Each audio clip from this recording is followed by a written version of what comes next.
Hey guys, Tom here. In this Fusion 360 tutorial, I'd like to show you how to make a moving hinge. I got inspired by Angus from Maker's Muse. He made quite a few hinges in another video. I'll put the link down in the description.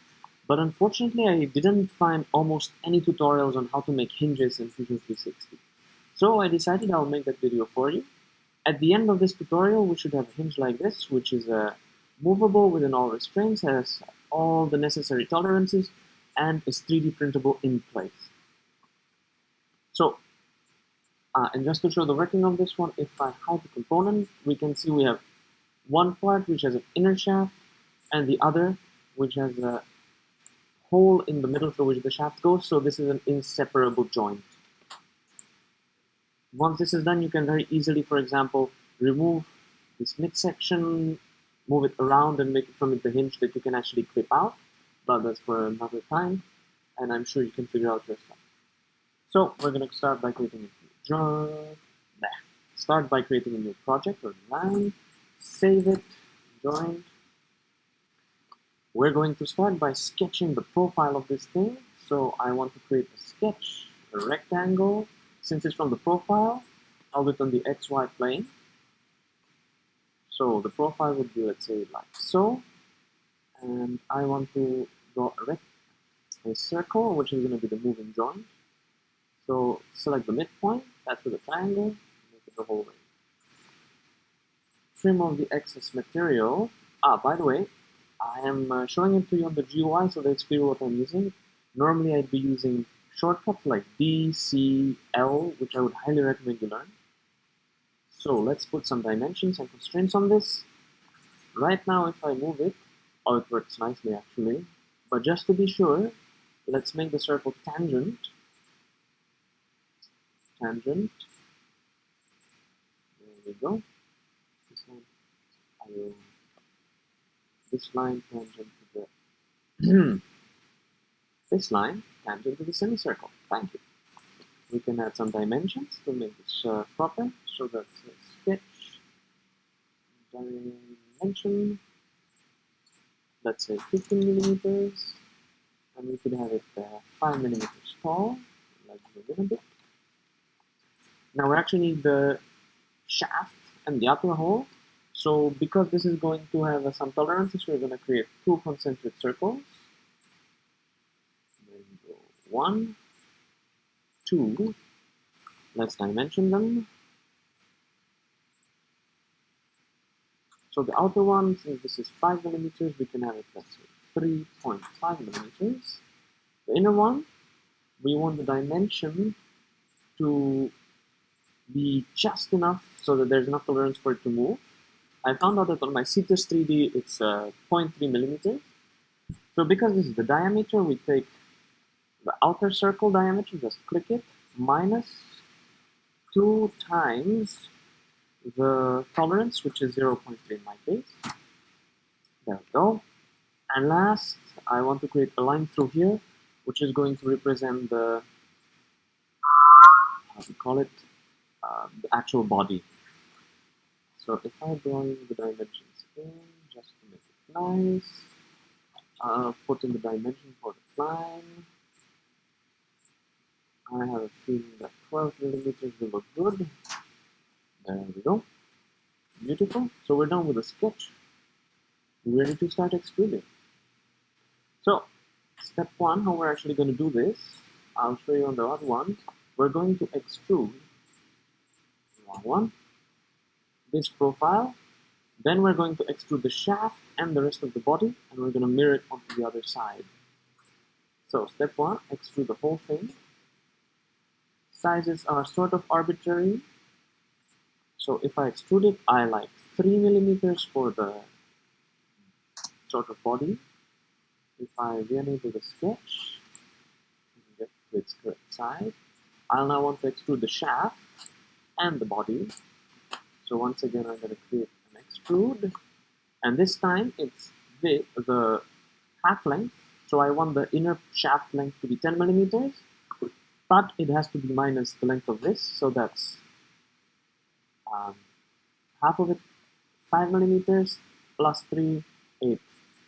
So then I can't into simple math. So once again, 3 millimeters plus half length is 8 millimeters. And cutting isn't a good idea. Let's join it. There we go. Alternatively, I could have just extruded 5 millimeters in the other direction. Okie dokie. There we go. So here we have half of the profile. Now we just need to mirror it on the other side. Just like for anything else, you could make this joint in a million ways. You could also, instead of mirroring this, you could just move, copy, rotate, and attach it. I found an elegant way to construct an offset plane on either of these two faces. Okie dokie. Then we're going to create a mirror of bodies. The object to mirror is this one, and the mirror plane is the one we just created. So now we have the whole thing. Look, now we can modify and combine it. Okie dokie. And we can create a body out of it. Component. The reason we want components is so that we can create joints from it later. Great, halfway. So let me hide this component. Now we want to create the other shaft. I'm sorry for this capture that I'm creating here and not being able to rotate. Stop. Why are you not listening to me? I usually use Fusion 360 on Windows. Now I'm on a Mac, so it's not listening to me properly. So this time, we're going to start by extruding the inner body and then extruding these to outer parts. So this is actually rather simple. We just take this and the outer part. This inner, let's say this mid-circle is always going to stay unextruded. This is our tolerance. So now we're just going to create an extrusion. I said I want the inside to be 10 millimeters. The more you know, you are already starting to notice that I will have a problem later on, which I'll get to in just a bit. Now I'm going to extrude this face upwards. And if I extrude it now, it's going to join into the body, which I don't want just now. So I'm going to extrude it as it is. And I want minus 3 millimeters to be in the other direction. I'm going to enable the body. See, if I had the join in there, I wouldn't be able to mirror it on the other side. I could have also extruded just 5 millimeters on this and then the same way, but to show you another way to do this, we can construct a mid-plane. I'm going to select the outer planes of this inner body, creates a mid-plane, and now, we can mirror the side objects over the mid-plane. So let me create a mirror. I'm going to select outer body, mirror plane is not just created. Okay. Now we can combine everything into a component, modify combine. Okay, we can hide the construction plane. We still see a line there, that's the sketch just showing up when we see our two beautiful bodies. So I shall now create a component out of it with two components which we can attach with joints. Go. Let me move them just a bit out of the way so we can see easily what's happening. Modify, move.